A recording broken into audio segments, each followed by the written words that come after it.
This podcast is produced by Outcomes Rocket, your healthcare exclusive digital marketing agency. Outcomes Rocket exists to help healthcare organizations like yours to maximize their impact and accelerate growth. Visit outcomesrocket.com or text us at 312-224-9945.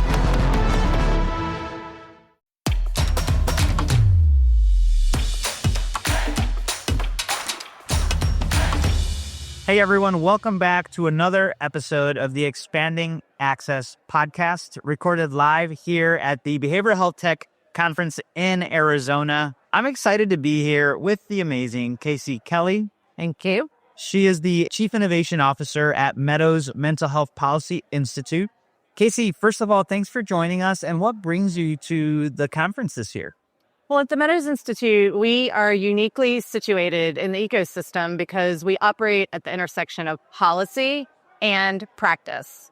And so in this venue, we are the connector between the policy world and the tech world. And there isn't a better, bigger place to be when it comes to behavioral health tech than this conference.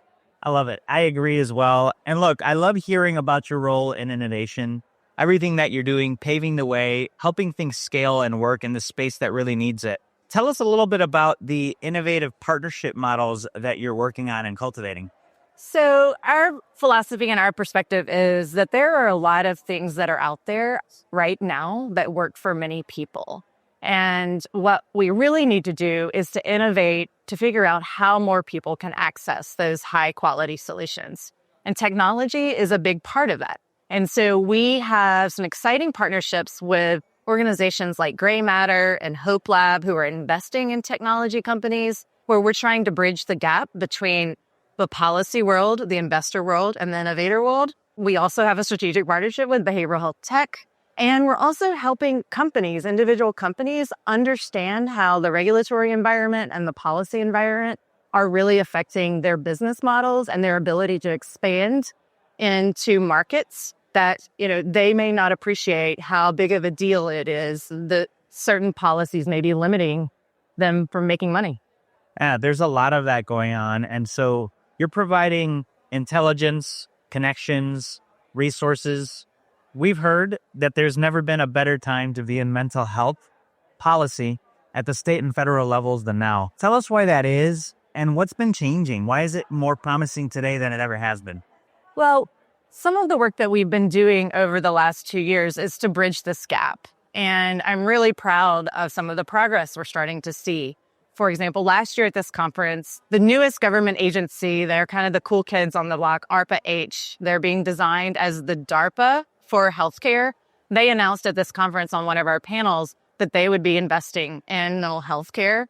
And they have around $4 billion to give out over the next 5 years. And so we are really excited about that movement and that priority. In addition to that, just last Friday, Medicare finally, we've been working for a number of years on this, finally announced that they are going to clear finance codes so that mobile applications and digital therapeutics can actually be used and get reimbursed by clinicians who are putting those technologies to use.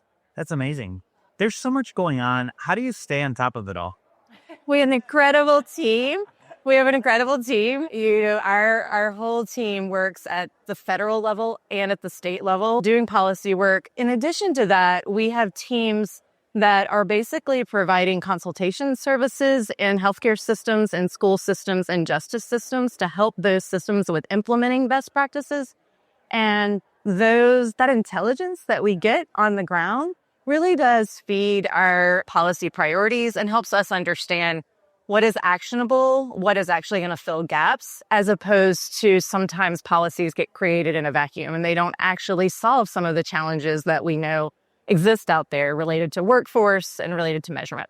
So it's definitely more than a think tank. You're definitely boots on the ground, making things happen. We are. My boss does like to describe us as a think and a do tank. And, I really do think that unique value that we have at the intersection of policy and practice does really help us to make sure the work that we're doing on Capitol Hill in DC, as well as in Texas and Florida and Colorado and Michigan and many other states, are really helping us to make sure that the recommendations that we're making are meaningful and actionable. Well, that's fantastic. We're really glad to have a partnership like yours in our government, in our states. So we're really grateful for the work that you do. How are you helping expand access to mental health and substance abuse care? Yeah, so through a variety of ways. So in DC, we've been working again for a couple of years, and we're seeing movement to advance the collaborative care model, which is an integrated behavioral health model that allows pediatricians and primary care physicians to identify people who are at risk and actually get them care through a consulting psychiatrist. The reason we're so excited about this model is not because it's necessarily new, but because the financing is in place. And so it is sustainable, scalable, and identifies people earlier in disease course so we can get them care before they are struggling. In addition to that, we're really excited about some work we've done in Texas over the past 10 years. In Texas, we have, of all of the policy priorities that we have pursued, 115 of 127 policy priorities have gotten approved. That's 91%. And that In Texas? in Texas. That's amazing. Yeah. And at the federal level, just in the past year, 20 of our policy priorities we got pushed through in this last Congress, resulting in over $10 billion that's devoted to mental health care. So it's really exciting to see the money coming from both the government and the private sector. And then again, in Texas, where we've been working for the most time, we also have designed and funded the largest mental health program in the country for kids that has resulted in every school district in Texas being a part of a program where they can basically press an easy button when they see a kiddo struggling and get access to one of the 12 academic medical center psychiatry departments. And that's over 4.1 million students in Texas who have access to that program. It's amazing. And so the dollars are there, the programs are getting implemented. Something like you guys put together in Texas, like how accessible is that to other states? So that's now what's happening. I think because we see Texas, because we've been working there for the longest time at this point, as really an ecosystem of innovation where we can bring in partners and bring in innovative models, incubate it, and then export it. And so a lot of times I describe my job as a bit of an importer-exporter.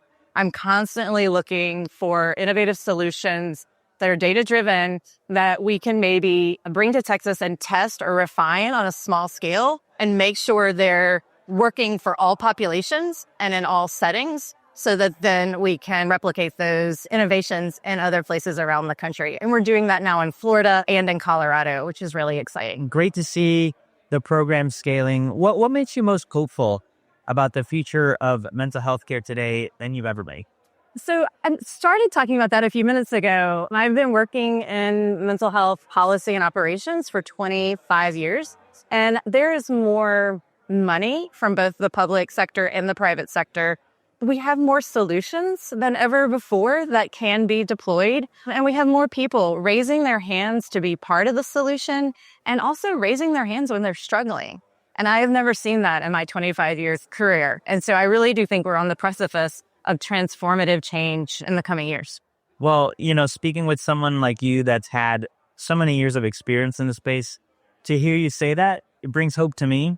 And I'm sure that for everyone watching and listening, they're feeling it as well. So thank you for sharing that. To wrap up today, can you share a closing thought and the best place the audience can learn more about you and the organization? Yeah, so I'm really, really excited. One of our partnership opportunities with Behavioral Health Tech this year is to release a very short survey that's going to be released tomorrow. And we're inviting all founders, senior level executives who are a member of this fantastic community to participate in the survey because we're interested in what you're struggling with, where are markets that you are most interested in, and how we might be able to help you on the federal level with some of the policy changes that would help you expand your reach so that more people can access care.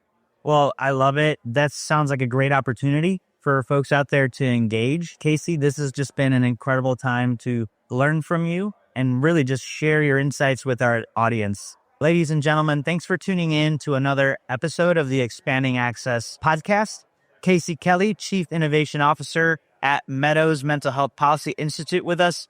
Make sure you check out the show notes for all the ways to get in touch with them, take that survey, and help take mental health, substance abuse, IDD care to the next level. Kacie, thanks for being with us. Thank you for having me. Thank you.